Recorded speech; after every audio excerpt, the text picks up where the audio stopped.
Hi students, இந்த வீடியோவில் நம்ம பார்க்க போகிற topic motional EMF from Lawrence force. ஓகேவா? ஸோ நம்ம ஃபஸ்ட்டு என்ன கன்சிடர் பண்ணுறோன்னா, ஒரு ஸ்ட்ரைட் கண்டக்டிங் ராட் ஏபியை கன்சிடர் பண்ணுறோம். அதோட லென்த்து எல்லு. அந்த ஸ்ட்ரைட் கண்டக்டிங் ராடை யூனிஃபார்ம் மேக்னெட்டிக் ஃபீல்டில் பர்பண்டிகுலராக பிளேஸ் பண்ணுறோம். ஓகேவா? எப்படி பிளேஸ் பண்ணணும்? Perpendicular, normal. இப்போ நீங்கள் இந்த இமேஜ் பார்த்தா உங்களுக்கு தெரியும், இங்கே ஃபுல்லாக என்ன போட்டிருக்கு? கிராஸ் இன்ட்டு போட்டிருக்கு. அதோட மீனிங் என்ன அப்படின்னா, இங்கே மேக்னெட்டிக் ஃபீல்டு எப்படி ஆக்ட் ஆகுது? இந்த பிளேனுக்கு பர்பண்டிகுலராக ஆக்ட் ஆகுது. அதாவது டுவர்ட்ஸ் த டிஸ்பிளே. இப்போ நீங்கள் மொபைலில் தானே பார்க்குறீங்க. ஸோ டுவர்ட்ஸ் த டிஸ்பிளேயில், அதாவது அந்த பிளைனுக்கு பர்பண்டிகுலராக ஆக்ட் ஆகுது. ஓகேவா? இப்போ இங்கே வந்து பார்த்தோம்னாக்கா இந்த ராடு ஏபி இந்த மேக்னெட்டிக் ஃபீல்டு எப்படி இருக்குது? ஒன்றும் பர்பண்டிகுலராக இருக்குது, நார்மலாக இருக்குது. ஓகேவா? இப்போ இந்த இடத்துல இந்த ராடு வந்து பார்த்தோம்னா ஒரு constant velocity V vector, constant velocity V vector, ஓகேங்களா, டுவர்ட்ஸ் ரைட் சைடில் மூவ் ஆகுது. ஒரு constant velocity V vector towards right சைடில் என்ன ஆகுது? அந்த ராடு மூவ் ஆகுது. உங்களுக்கு தெரியும், ஒரு மேக்னெட்டிக் ஃபீல்டில் ஒரு கண்டக்டிங் ராடு மூவ் ஆகுது அப்படின்னா, ஓகேங்களா, ஸோ அந்த ராடில் இருக்கக்கூடிய ஃப்ரீ எலக்ட்ரான்ஸ் மூவ் ஆகும். ஓகேவா? அந்த ராடு எவ்வளோ ஸ்பீடில் மூவ் ஆகுதோ அதே ஸ்பீட், அதாவது அதே வெலாசிட்டியில் அந்த ராடில் இருக்கக்கூடிய ஃப்ரீ எலக்ட்ரான்ஸும் மூவ் ஆகும் அந்த மேக்னெட்டிக் ஃபீல்டில்.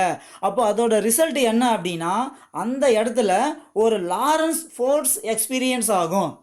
ஓகேங்களா? என்ன ஃபோர்ஸ் எக்ஸ்பீரியன்ஸ் ஆகுது? Lawrence force. ஏன்? ஒரு யூனிஃபார்ம் மேக்னெட்டிக் ஃபீல்டில் சார்ஜ் மூவ் ஆச்சுன்னா அந்த சார்ஜ் மேலே லாரன்ஸ் ஃபோர்ஸ் எக்ஸ்பீரியன்ஸ் ஆகும். அதே தான். பட் இங்கே ராடு மூவ் ஆகுது, ஆனால் அந்த ராடில் என்ன ப்ரெசென்ட் ஆகியிருக்கும்? ஃப்ரீ எலக்ட்ரான்ஸ் அங்கே ப்ரெசென்ட் ஆகியிருக்கும். அப்போ அந்த யூனிஃபார்ம் மேக்னெட்டிக் ஃபீல்டில் ராடு மூவ் ஆகுதுன்னா அந்த ராடில் ப்ரெசென்ட் ஆகி இருக்கக்கூடிய அந்த ஃப்ரீ எலக்ட்ரான்ஸும் தான் மூவ் ஆகும். அப்போது அங்கே ஒரு லாரன்ஸ் ஃபோர்ஸ் எக்ஸ்பீரியன்ஸ் ஆகும். ஓகேவா? அதனால் அந்த ஃப்ரீ எலக்ட்ரான்ஸ் எல்லாமே பியிலிருந்து ஏ டைரக்ஷனுக்கு மூவ் ஆகும். ஓகேங்களா? எங்கேருந்து எங்கே மூவ் ஆகும்? பியிலிருந்து ஏ டைரக்ஷன். அதாவது இந்த டயக்ராம் பார்த்தீங்கன்னா இங்கே இருக்கக்கூடிய எல்லா ஃப்ரீ எலக்ட்ரான்ஸும் டுவர்ட்ஸ் ஏ, அதாவது கீழ் நோக்கி மூவ் ஆகும். ஓகேங்களா? எல்லா எலக்ட்ரான்ஸும் என்ன ஆகுது? அங்கே பியிலிருந்து ஏவுக்கு, அதாவது மேலே இருந்து கீழே என்ன ஆகுது? எல்லாமே மூவ் ஆகுது. காரணம் லாரன்ஸ் ஃபோர்ஸ். நம்ம லாரன்ஸ் ஃபோர்ஸ் ஈக்குவேஷன் படிச்சிருக்கோம். FP vector is equal to minus E into v vector cross b vector. fb vector is equal to minus e v vector cross b vector. இங்க இந்த fb என்ன அப்படின்னா Lawrence force, இந்த minus e என்ன அப்படின்னா அந்த free எலக்ட்ரான்ஸோட charge, வீனா அதோட velocity, பீனா அங்கே இருக்கக்கூடிய யூனிஃபார்ம் மேக்னெட்டிக் ஃபீல்டு. ஓகேங்களா? So the action of these Lorentz force is to accumulate the free electrons at end A. அப்போ என்ன ஆகும்? இப்போ இங்கே இருக்கக்கூடிய எல்லா ஃப்ரீ எலக்ட்ரான்ஸும் எங்கே அக்குமுலேட் ஆகும்? ஏல தான் ஸ்டோர் ஆகும், ஏல தான் அக்குமுலேட் ஆகும். எல்லா ஃப்ரீ எலக்ட்ரான்ஸும் எங்கே அக்குமுலேட் ஆகுது? ஏல தான் அக்குமுலேட் ஆகும்.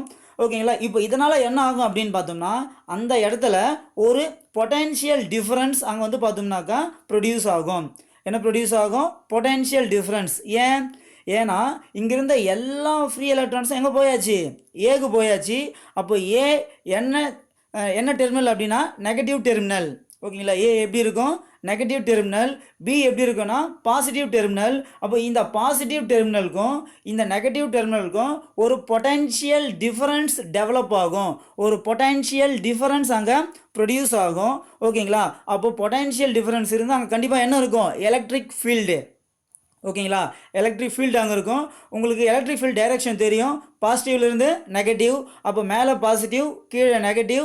அப்போது எலக்ட்ரிக் ஃபீல்டு டைரக்ஷன் எப்படி இருக்குன்னா இங்கே பி டு ஏ. ஓகேங்களா? எலக்ட்ரிக் ஃபீல்டு டைரக்ஷன் எப்படி இருக்கும்? B to A. ஏன்னா பியில் பாசிட்டிவும் ஏல நெகட்டிவும் இருக்குது. அப்போ electric field direction B to ஏன்னு உங்களுக்கு தெரியும். அப்போ இந்த இடத்துல electric field direction B to A. ஓகேவா? ரைட். அடுத்து due to the electric field. ஓகேங்களா? இப்போ எலக்ட்ரிக் ஃபீல்டு வந்தாச்சா? அப்போ எலக்ட்ரிக் ஃபீல்டு இருந்தால் கண்டிப்பாக அங்கே என்ன இருக்கும்? கூலும் ஃபோர்ஸ் இருக்கும். நெக்ஸ்ட் என்ன பண்ண போகிறோம் அப்படின்னா அந்த கூலும் ஃபோர்ஸை தான் கால்குலேட் பண்ணுறோம். FE vector is equal to minus E into E vector. ஓகேங்களா? இந்த ஈக்குவேஷனை நம்ம ஃபர்ஸ்ட் லெசனில் படிச்சிருப்போம். ஓகேங்களா? எங்கே படிச்சிருப்போம்? First lesson. FE vector is equal to minus E into E vector. ஓகேவா? ஸோ நான் உங்களுக்கு வேணால் அதை ரைட் பண்ணி காமிக்கிறேன். சரிங்களா? ஸோ இப்போ இங்கே என்ன வந்திருக்கும் அப்படின்னு பார்த்தோம்னா, நீங்கள் ஃபர்ஸ்ட் லெசனில் படிச்சிருப்பீங்க, electric field vector is equal to ஓகேங்களா ஃபோர்ஸ் டிவைடட் பை சார்ஜ். ஓகேங்களா, ஃபோர்ஸ் டிவைடட் பை சார்ஜ். இப்போ இங்கே பார்த்தோம்னாக்கா இங்கே என்ன சார்ஜ் இருக்குது? நெகட்டிவ் சார்ஜ் இருக்குது. அப்போ இங்கே மைனஸ் இ வரும். ஓகேங்களா, ஸோ இந்த இடத்துல என்ன வரும்? மைனஸ் இ. நமக்கு ஃபோர்ஸ் தான் வேணும். இப்போ இந்த டிவைடில் இருக்க மைனஸ் இயை நம்ம லெஃப்ட் சைட் கொண்டு வந்தோம்னாக்கா மல்டிபிள் ஆகிடும். அப்போ நமக்கு கிடைச்ச ஈக்குவேஷன் என்ன அப்படின்னா, F E vector is equal to minus E into E vector. ஓகேங்களா, இப்போ பார்த்தோம்னா the magnitude of electric field E vector keeps on increasing. ஓகேங்களா, இப்போ என்ன ஆகும் அப்படின்னா அந்த எலக்ட்ரிக் ஃபீல்ட் கொஞ்சம் கொஞ்சமாக இன்க்ரீஸ் ஆகும். ஏன்? அதாவது இங்கே இருக்கக்கூடிய அந்த நெகட்டிவ் அது ஃப்ரீ எலக்ட்ரான்ஸ் ஃபுல்லாகவே என்ன ஆகுனா கொஞ்சம் கொஞ்சமாக என்ன ஆகும்? ஏல ஸ்டோர் ஆகும், ஏல அக்குமுலேட் ஆகும். ஓகேவா? ஸோ அப்போ அந்த ப்ராசஸ் எது வரைக்கும் நடக்கும் சார்? ஓகேங்களா, ஸோ அந்த ப்ராசஸ் எது வரைக்கும் நடக்கும் அப்படின்னா, அங்கே இருக்கக்கூடிய லாரன்ஸ் ஃபோர்ஸும் அங்கே இருக்கக்கூடிய அந்த கூலும் ஃபோர்ஸும் ஈக்குவல் ஆகிற வரைக்கும் அந்த ப்ராசஸ் நடக்கும். ஓகேங்களா, லாரன்ஸ் ஃபோர்ஸும் கூலும் ஃபோர்ஸும் ஈக்குவல், அதாவது ஈக்லிபிரியம் ஆகிற வரைக்கும் அந்த ப்ராசஸ் நடக்கும். எப்போ ரெண்டுமே ஈக்குவல் ஆகுதோ அந்த ஸ்டேஜில் எலக்ட்ரிக் ஃபீல்ட் இன்க்ரீஸ் ஆகுது, ஸ்டாப் ஆகிடும். அந்த சுச்சுவேஷனில் லாரன்ஸ் ஃபோர்ஸும் கூலும் ஃபோர்ஸும் எப்படி இருக்கும்? Should be equal. லாரன்ஸ் ஃபோர்ஸும் கூலும் ஃபோர்ஸும் எப்படி இருக்கும்? Should be equal. Okay, next இப்போ என்ன பண்ணுறாங்க அப்படின்னா, இந்த இடத்துல லாரன்ஸ் ஃபோர்ஸோட ஃபார்முலாவை சப்ஸ்டியூட் பண்ணுறாங்க, அதோட வேல்யூவை சப்ஸ்டியூட் பண்ணுறாங்க. ஓகேங்களா, இங்கே பாருங்கள், magnitude of Lorentz force is equal to magnitude of Coulomb force. அதாவது இங்கே டைரக்ஷனை கன்சிடர் பண்ணல, மேக்னிடியூடை மட்டும் தான் என்ன பண்ணுறாங்க? ஈக்குவல் பண்ணுறாங்க. அப்போ இங்கே modulus of minus E into V vector cross B vector is equal to modulus of minus E into E vector. ஓகேங்களா, ஸோ அடுத்து என்ன ஆகும் அப்படின்னாக்கா லெஃப்ட் சைடில் வரக்கூடிய மைனஸ் இயும் ரைட் சைடில் வரக்கூடிய மைனஸ் இயும் கேன்சல் ஆகிடும். V vector cross B vector என்ன ஃபார்மில் இருக்குது? A vector cross B vector is equal to AB sine theta. ஓகேங்களா, அந்த ஃபார்மில் இருக்குது. அப்போ இங்கே நம்ம அந்த ஃபார்மில் மாற்றணும்னாக்கா வி பி சைன் தீட்டான்னு வரும். இங்கே தீட்டா என்ன அப்படின்னா வெலாசிட்டிக்கும் மேக்னெட்டிக் ஃபீல்டுக்கும் உள்ள ஆங்கிள், வெலாசிட்டிக்கும் மேக்னெட்டிக் ஃபீல்டுக்கும் உள்ள ஆங்கிள். நீங்கள் இந்த டயக்ராம் பார்த்தா தெரியும்.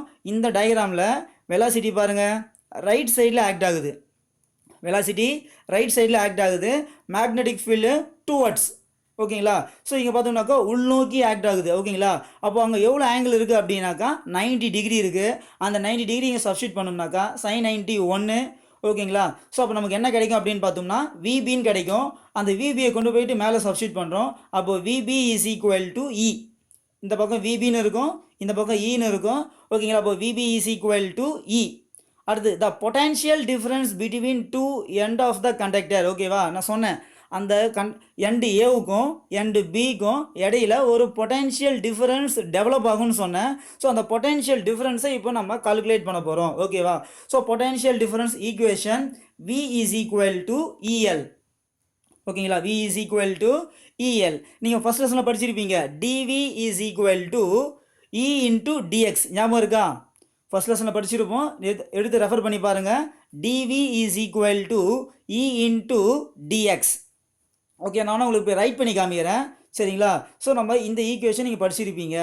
அதாவது இ வெக்டார் இஸ் ஈக்குவல் டு, இல்லை அங்கே அந்த வெக்டார் கூட தேவையில்லை, ஏன்னா நம்ம என்ன பண்ணலாம் இங்கே மேக்னிடியூட்லேயே ரைட் பண்ணிக்கலாம். ஸோ இப்போ இ இஸ் ஈக்குவல் டு என்னென்னு வரும்? DV by DX. ஓகேங்களா, ஸோ இப்போ இங்கே எக்ஸ் என்ன அப்படின்னு பார்த்தோம்னா இங்கே இருக்கக்கூடிய இந்த எக்ஸ் என்ன அப்படின்னு பார்த்தோம்னா அந்த கண்டக்டரோட லென்த்து. ஓகேங்களா, அப்போ E is equal to V by எல்னு வருமா? அப்போ நமக்கு என்ன வேணும்? வி தான் வேணும். கீழே இருக்கக்கூடிய எல்ல இந்த சைடு கொண்டு வந்தோம்னா மல்டிபிள் ஆகிடும். அப்போ நமக்கு கிடைச்ச equation V is equal to EL. இயோட வேல்யூ நம்ம என்ன பண்ணியிருக்கோம்? மேலே கண்டுபிடிச்சி வச்சுருக்கோம். ஓகேங்களா, ஸோ மேலே இருக்கக்கூடிய இந்த வேல்யூவை கொண்டு வந்து கீழே இங்கே சப்ஸ்டியூட் பண்ணணும். ஓகேவா, ஸோ இயோட வேல்யூ எங்கே இருக்குது உங்களால் புரிஞ்சிக்க முடியுதா? ஸோ இயோட வேல்யூ எங்கே இருக்குன்னா ஸோ மேலே இருக்குது. ஓகேங்களா, ஸோ இதற்கு பாருங்கள், இதுதான் இயோட வேல்யூ. எவ்வளோ இருக்குது? விபி. ஸோ அந்த விபியை கொண்டு என்ன பண்ணுறாங்க? கீழே இக்கு பதில் சப்ஸ்டியூட் பண்ணுறாங்க, எலக்ட்ரிக் ஃபீல்ட் பதில் சப்ஸ்டியூட் பண்ணுறாங்க. சப்ஸ்டியூட் பண்ணோம்னா V is equal to VBL ஓகேங்களா. இந்த கேபிட்டல் V என்ன அப்படின்னாக்கா voltage, potential difference. Small v என்ன அப்படின்னு பார்த்தோம்னாக்கா வெலாசிட்டி ஓகேங்களா. அப்போது இங்கே potential difference is equal to ஓகேங்களா velocity into magnetic field into length of the conductor ஓகேங்களா. ஸோ அப்போ capital V is equal to VBL. இது ரொம்ப ரொம்ப ஒரு முக்கியமான ஈக்குவேஷன் ஓகேங்களா. So thus the Lorentz force on the free electrons is responsible to maintain this potential difference and hence produces an EMF ஓகேங்களா. அதாவது அந்த வோல்டேஜ் தான் இங்கே என்னன்னு சொல்கிறாங்க EMF அப்படின்னு சொல்கிறாங்க. அப்போ EMF epsilon is equal to BLV ஓகேங்களா. அதாவது வோல்டேஜ் தான் என்னன்னு சொல்கிறாங்க epsilon is equal to BLV ஓகேங்களா. ஸோ அப்போ அந்த இஎம்எஃப் தான் என்ன அப்படின்னா மோஷனல் இஎம்எஃப் இதற்கு பார்த்தீங்களா BLV. ஸோ இதுதான் என்னவா மோஷனல் இஎம்எஃப். இங்கே ப்ரொடியூஸ் ஆன இந்த இஎம்எஃப் தான் மோஷனல் இஎம்எஃப் ஓகேங்களா. அடுத்த ஒரு இங்கே சின்ன ஒரு கேஸ் என்ன கேஸ் அப்படின்னு பார்த்தோம்னா இந்த கண்டக்டருக்கு மேலேருந்து ஒரு ஒயரும் கீழே இருந்து ஒரு ஒயரை நம்ம கனெக்ட் பண்ணோம்னாக்கா அந்த இடத்துல கரண்ட் ஃப்ளோ ஆகும் ஓகேவா. ஸோ அந்த கண்டக்டரோட ரெண்டு எண்ட்லேயும் அதாவது எண்டு A எண்டு Bயில் நம்ம ஒரு எக்ஸ்டர்னல் சர்க்கியூட் ஓகேங்களா. ஸோ எக்ஸ்டர்னல் சர்க்கியூட்டை கனெக்ட் பண்ணோம்னாக்கா அந்த எக்ஸ்டர்னல் சர்க்கியூட்டோட ரெசிஸ்டன்ஸ் ஆராக இருந்தால் அங்கே கரண்ட்டு ஃப்ளோ ஆகும் ஓகேங்களா. உங்களுக்கு தெரியும் current is equal to voltage by resistance. இங்கே இருக்கக்கூடிய voltage BLV divided by resistance. இதுதான் அந்த எக்ஸ்டர்னல் சர்க்கியூட்டில் ஃப்ளோ ஆகக்கூடிய கரண்ட்டாக இருக்கும் ஓகேங்களா. அதாவது அந்த கண்டக்டரோட எண்டு ஏக்கும் பிக்கும் ஓகேங்களா வெளியே இருந்து ஒரு எக்ஸ்டர்னல் சர்க்கியூட்டை கனெக்ட் பண்ணோம்னாக்கா அந்த எக்ஸ்டர்னல் சர்க்கியூட்டோட ரெசிஸ்டன்ஸ் ஆராக இருந்ததுன்னா ஓகேங்களா ஒரு பல்புன்னு வச்சிங்களேன் அந்த பல்போட ரெசிஸ்டன்ஸு R ஓகேங்களா. அப்போ அங்கே ஃப்ளோ ஆகக்கூடிய கரண்ட் என்ன அப்படின்னா I is equal to voltage by resistance. Voltage நமக்கு தெரியும் BLV. அப்போ BLV divided by R. So இதுதான் கரண்ட் ஓகேங்களா. வெளியே அந்த சர்க்கியூட்டில் ஃப்ளோ ஆகக்கூடிய கரண்ட். அந்த கரண்ட்டோட டைரெக்ஷன் நமக்கு வேணும்னா நம்ம அந்த இடத்துல ரைட் ஹேண்ட் தம் ரூல் அப்ளை பண்ணி பார்க்கணும் ஓகேங்களா. அந்த கரண்ட்டோட டைரெக்ஷன் நமக்கு தெரியணும்னா நம்ம என்ன பண்ணாங்க ரைட் ஹேண்ட் தம் ரூல் அப்ளை பண்ணி பார்த்தோம்னா நமக்கு அந்த கரண்ட்டோட டைரெக்ஷன் கிடச்சிடும் ஓகேங்களா. ஸோ இப்போது இந்த கிளாஸில் உங்களுக்கு டவுட் எதுவும் இருக்காதுன்னு நினைக்கிறேன். டவுட் ஏதாச்சும் இருந்தால் கீழே கமெண்ட் பாக்ஸில் போடுங்க. சேனலை சப்ஸ்கிரைப் பண்ணுங்கள், ஷேர் பண்ணுங்கள். தேங்க்யூ.